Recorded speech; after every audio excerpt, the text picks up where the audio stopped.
Jack Monroe had just finished patching up the Hrelian transport's coolant system when the ship sputtered, coughed, and died like an old lawnmower on its last legs. "Fantastic," Jack muttered, slamming the access panel shut. Another masterpiece of alien engineering bites the dust. He kicked a rock, sending it skittering down the dirt path leading into the dense, greenish forest. His comm crackled to life. "Monroe," barked Commander Vrix, the Hrelian officer assigned to oversee his work. Vrix's voice had a permanent tone of skepticism, as though he constantly expected Jack to break something instead of fix it. Yeah, I know," Jack replied. "I'm working on it." "Your ship's got about as much reliability as a dollar store flashlight." "A what?" Vrix demanded. Jack rolled his eyes. Explaining Earth metaphors to aliens was a lost cause. "I'll figure it out," Jack said, cutting the line. He glanced at the malfunctioning ship, then at the forest. The comm signal was too weak out here, and he'd need to climb higher ground to call for backup. With a sigh, he grabbed his tool kit and started into the wilderness. The woods were alive with strange noises, chirping, clicking, and an occasional low, rumbling growl that Jack chose to ignore. Hrelia Prime was known for its wildlife, but he wasn't in the mood to meet any today. He pushed through thick, waxy underbrush until he heard it, a sound that stopped him in his tracks. A deep, agonized roar echoed through the trees, followed by a pained whimper. Jack froze. His first instinct was to turn around and head back to the ship, but something about the sound pulled him forward. Curiosity, or maybe stupidity, got the better of him. He found it in a ravine, sprawled awkwardly on its side with one massive paw tangled in a broken vine.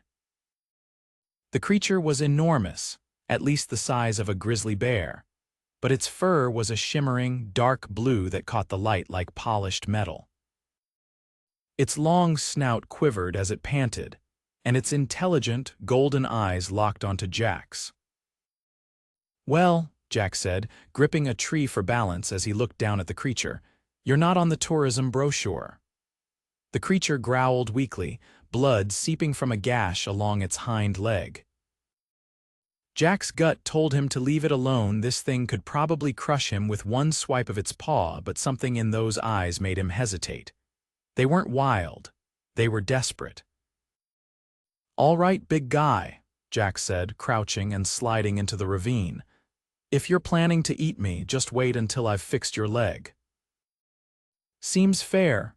The Rokarr, as Jack would later learn it was called, didn't attack. It flinched as he approached but didn't move to bite him. Jack took that as a good sign. He opened his kit and pulled out a roll of sterile gauze, a small pair of scissors, and the alien equivalent of antiseptic spray. "This is gonna sting," he warned, though he doubted the creature understood him. The Rokarr growled softly but stayed still as Jack cleaned the wound. Its fur was surprisingly soft, though matted with blood around the injury. Jack worked quickly, his old paramedic instincts kicking in. The gash was deep, likely from a fall, but the bleeding slowed as he wrapped the leg tightly. He used a stick to create a makeshift splint, tying it in place with strips of fabric torn from his own shirt. "There," he said, sitting back on his heels. "Not bad for a guy who usually fixes engines." The Rokarr made a low, rumbling sound that Jack couldn't interpret. Gratitude, annoyance. He wasn't sure, but the creature didn't seem inclined to eat him, which he took as a win. As he stood, his comm crackled again. "Monroe," Vrix's voice snapped. "Report." "Where are you?" "Oh, you know," Jack replied, glancing at the massive alien bear, "just making friends." "What are you talking about?" Vrix's tone was sharp. "I found something, it's hurt." "I couldn't just leave it," Jack said, already anticipating the lecture. "Monroe, you are here to repair equipment, not play veterinarian," Vrix said. Yeah, well, your equipment broke down in the middle of nowhere, Jack shot back, and I'm not leaving it to die. There was a long pause. Jack could practically hear Vrix grinding his teeth. Stay where you are, Vrix said finally. I'm sending a transport. Jack cut the connection and turned back to the Rokarr. Hear that, buddy? Reinforcements are coming. Try not to freak out, okay? The creature blinked slowly, its breathing steadying as it rested its head on its uninjured paw. Jack leaned against a rock, feeling the day's exhaustion catch up to him. Well, he said to the Rokarr, if this doesn't convince your people we're not all bad, nothing will. Jack stayed near the Rokarr, occasionally glancing at the treetops to gauge the fading light. The creature closed its eyes but kept its ears twitching, clearly not fully trusting Jack, yet understandable, given the circumstances. The forest around them had grown eerily quieter, as if the other animals were giving the wounded predator a wide berth. The sound of an approaching hovercraft broke the stillness. Jack stood, brushing dirt off his knees. The Rokarr's eyes snapped open and it let out a low, warning growl. Easy, Jack said, holding his hands up as he moved closer to the creature. They're here to help. Well, one of them is here to yell at me, and the other is probably piloting, but still no reason to freak out. A sleek Hrelian transport descended into the clearing, its repulsor engines kicking up dust and leaves. The door hissed open, and Commander Vrix emerged, his tall, angular frame silhouetted against the craft's interior lights. He took one look at the Rokarr and froze. You have got to be joking, Vrix said, his voice a mix of disbelief and exasperation. No joke, Commander, Jack replied, gesturing to the massive creature. Meet my new patient. I call him Blue. Vrix's dark, reflective eyes narrowed. Monroe, that is a Rokarr. Do you have any idea what you're dealing with? Not really, Jack admitted, but I know a wounded animal when I see one. Figured it was better to patch him up than leave him to bleed out. Vrix stepped closer, his boots crunching on the forest floor. The Rokarr growled again, deeper this time, its lips pulling back to reveal sharp, ivory teeth. Careful, Jack warned. He's not a fan of sudden moves. Of course not. It's a predator, Vrix snapped. You risked your life for this. Jack sighed and crossed his arms. Look, I wasn't going to just walk past him like some heartless robot. And for the record, he hasn't eaten me yet, so maybe don't lump him into your dangerous wildlife category just yet. Vrix muttered something in Hrelian that Jack didn't catch but could tell wasn't complimentary. Turning to the transport, he waved at the pilot, signaling them to bring over a stretcher. The Rokarr's growl deepened, echoing through the clearing. Jack knelt beside the creature, placing a hand gently on its uninjured foreleg. Hey, it's all right. They're with me. Nobody's here to hurt you. The Rokarr's eyes flicked to Jack, then to Vrix, before it slowly lowered its head back onto its paw. Unbelievable, Vrix muttered as two Hrelian crew members approached with a hovering stretcher. The device hummed faintly as it floated just above the ground. All right, big guy, Jack said, standing. We're going to get you some proper medical care. Just hang tight. The crew hesitated, clearly unnerved by the size of the Rokarr, but Jack stepped in to guide them. Lift from the legs, not the middle. He's got a splint on his back leg, so don't jostle it. You're giving instructions now? Vrix asked, incredulous. Would you prefer I let your people get mauled? Jack shot back. With some effort and a lot of nervous glances, the crew managed to maneuver the Rokarr onto the stretcher. The creature grumbled but didn't resist, its golden eyes fixed on Jack the entire time. Once the Rokarr was secured, Vrix gestured toward the transport. Let's move before something else decides to show up. Jack followed as the crew guided the stretcher back to the craft. The Rokarr's massive form barely fit inside, its tail curling awkwardly against the wall. Jack grabbed a seat opposite the creature, bracing himself as the transport lifted off. Vrix sat beside him, arms crossed and jaw tight. For a moment neither of them spoke, the hum of the engines filling the silence. Finally, Vrix broke it. "Do you have any idea what you've done?" "Saved a life," Jack guessed. "You've involved yourself in something far more complicated than you realize," Vrix said, his tone grim. Rokarrs are not ordinary animals. They are sacred to certain Hrelian clans, revered and feared in equal measure. "If this one dies under our care—" "It won't," Jack interrupted. "Not if we get him to a proper facility." Vrix glared at him but didn't argue further. Instead, he leaned back in his seat, muttering to himself in Hrelian. Jack glanced at the Rokarr, which had closed its eyes again, its breathing slow and steady. He felt a strange sense of relief, knowing the creature was no longer alone in that ravine. As the transport sped toward the Hrelian outpost, Jack couldn't help but wonder what kind of mess he'd just stepped into and whether he'd live long enough to regret it. The Hrelian outpost was a sprawling, angular web of platforms and domes, perched precariously at the edge of a massive canyon. As the hovercraft landed with a soft hiss, Jack barely had time to stretch his legs before a group of Hrelian medics approached. Their pale, iridescent skin caught the artificial lights, and their movements were sharp and efficient, their expressions unreadable. The medics froze a few steps away, their large, reflective eyes fixed on the stretcher being unloaded. One of them, taller than the rest and wearing a sash adorned with symbols Jack couldn't interpret, turned to Vrix. "You brought a Rokarr here." The medic's tone was somewhere between shock and reproach. "I didn't bring it," Vrix replied, his voice clipped. "He did." He jerked his thumb in Jack's direction. Jack stepped forward, brushing past Vrix. "Hi, yeah, that's me. The human who apparently can't leave well enough alone. Look, it's injured. Badly. Are you going to help it, or do we need to have a debate first?"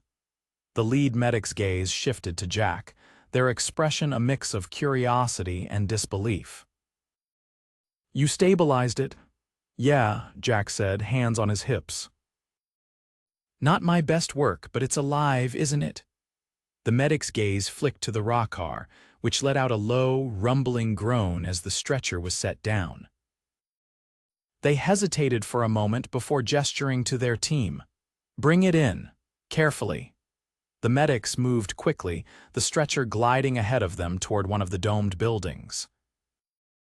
Jack followed without waiting for permission, ignoring Vrix's exasperated sigh behind him. Inside, the air was cool and sterile, filled with the quiet hum of machinery. The medics worked around the Rokarr with practiced precision, scanning its injuries with handheld devices that emitted soft, blue light. Jack hovered nearby, watching intently. "Fractured limb," one of the medics said, their voice calm and clinical. "Significant blood loss, but he managed to stop it." They glanced at Jack, their expression unreadable. "Primitive methods, but effective." "Story of my life," Jack muttered, crossing his arms. The lead medic approached him, their tone softer now. "You saved its life, that much is clear. But do you understand what you've done?" Jack glanced at Vrix, who stood silently by the doorway, arms crossed and face unreadable. "Everyone keeps asking me that," Jack said. "I'm starting to think the answer's more complicated than I helped a wounded animal." The medic tilted their head, studying him. "Rokarrs are not merely animals. They are rare, intelligent, and deeply significant to certain Hrelian clans. Their survival is tied to ancient traditions and beliefs. By intervening, you have placed yourself at the center of something delicate." Jack raised an eyebrow. "Delicate how?" "Like thank you for saving our sacred creature, or how dare you touch our sacred creature?" The medic didn't answer directly. Instead, they gestured toward the Rokarr, which was now sedated and hooked up to various machines. Its survival will speak louder than any words. For now, we focus on that. Jack nodded, though the knot in his stomach tightened. He stepped closer to the Rokarr, resting a hand gently on its uninjured paw. "Hang in there, Blue," he said softly.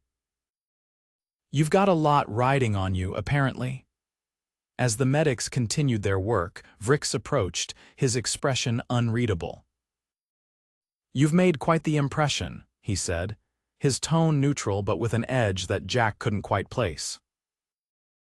"Yeah, well, saving lives tends to do that," Jack replied, not bothering to hide the sarcasm. Vrix's eyes narrowed slightly. "You think this is over? You've drawn attention to yourself and to us. The clans will want answers." Jack turned to face him fully.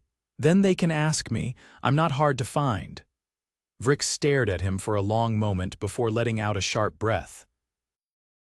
"You don't understand how Hrelian politics work. This isn't a matter of simple gratitude." "Maybe not," Jack said, glancing back at the Rokarr. But doing nothing wasn't an option.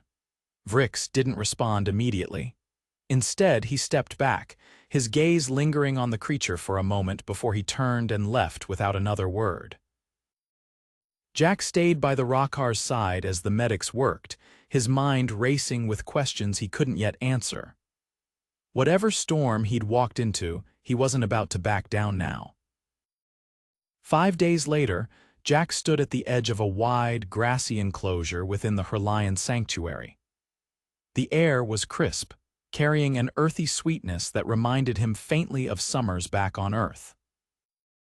Ahead of him, the Rokarr, fully awake now, and moving with a steady, deliberate grace, paced the perimeter of its temporary habitat.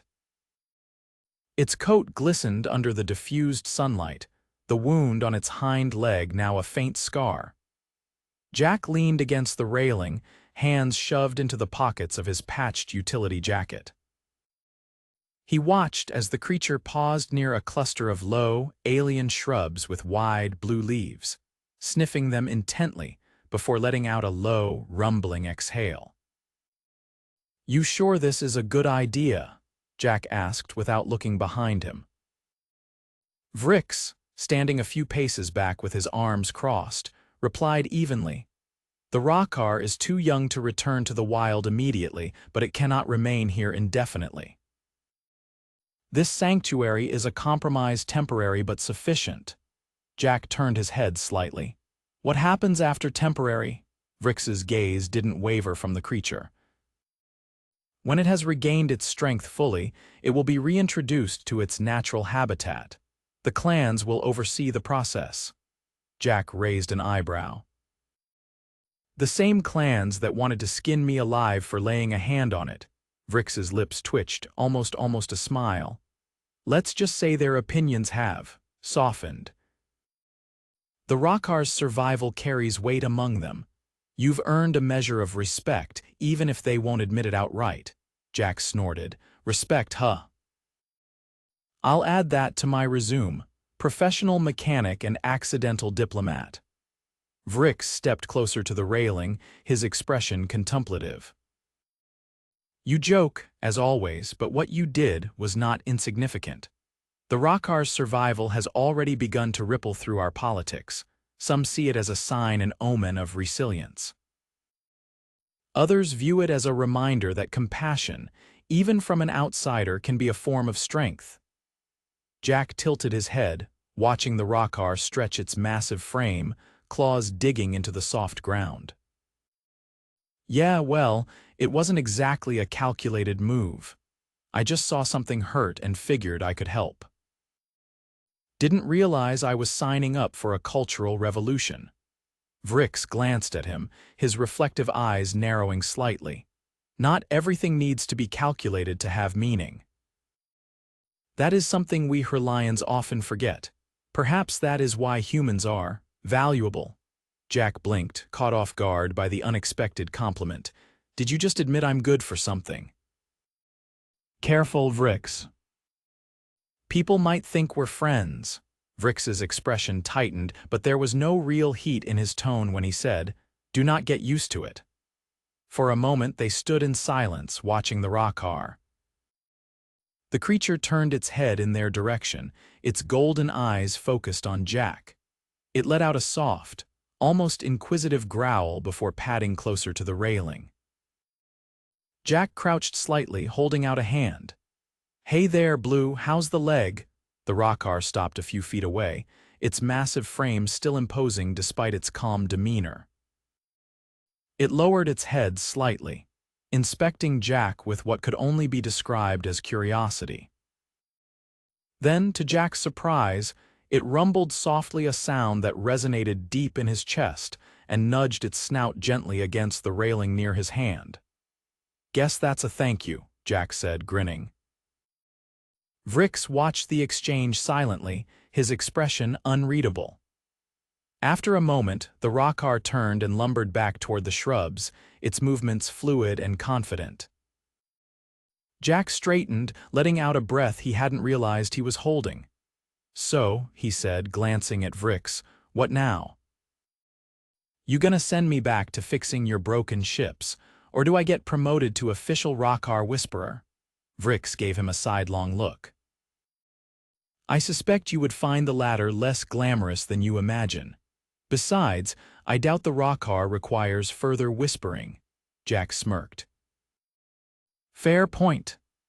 They began walking back toward the main facility, the sanctuary's gates sliding open with a soft hiss as they approached. The path was lined with alien flora, their bioluminescent edges glowing faintly in the fading light. As they neared the outpost's main structure, Vrix spoke again, his tone more subdued. "You asked me once why we hired a human to work with our technology. Do you still wonder?" Jack shrugged. "Figured it was because no one else wanted the job." Vrix stopped, turning to face him fully. "It is because humans adapt. Where others see obstacles, you find solutions often unconventional but effective. That is a quality we do not often value enough in ourselves. It is also why I believe the clans will remember this incident not as a disruption, but as a lesson." Jack raised an eyebrow, unsure how to respond. "Well," he said finally, "if you're trying to make me blush, you're doing a great job." Vrix shook his head, continuing toward the facility. "You remain insufferable," Jack grinned, falling into step beside him, "and you remain predictable. Guess we balance each other out." Inside the facility, the hum of machinery and distant chatter of Hrelian personnel filled the air. Jack paused near the entrance, glancing over his shoulder at the sanctuary one last time. The Rokarr was barely visible now, a massive silhouette moving gracefully among the blue-leafed shrubs. "Good luck out there, Blue," Jack murmured under his breath. Vrix stopped further down the corridor, waiting. Jack turned back, adjusting the strap of his tool kit as he caught up. "Back to work?" Jack asked. "For now," Vrix replied. "But I suspect this is not the last time you will find yourself in the middle of something unexpected," Jack chuckled. "Story of my life." As they walked deeper into the facility, Jack couldn't shake the feeling that, for all the chaos he'd stumbled into, he wouldn't have done a single thing differently. Sometimes, doing the right thing was enough.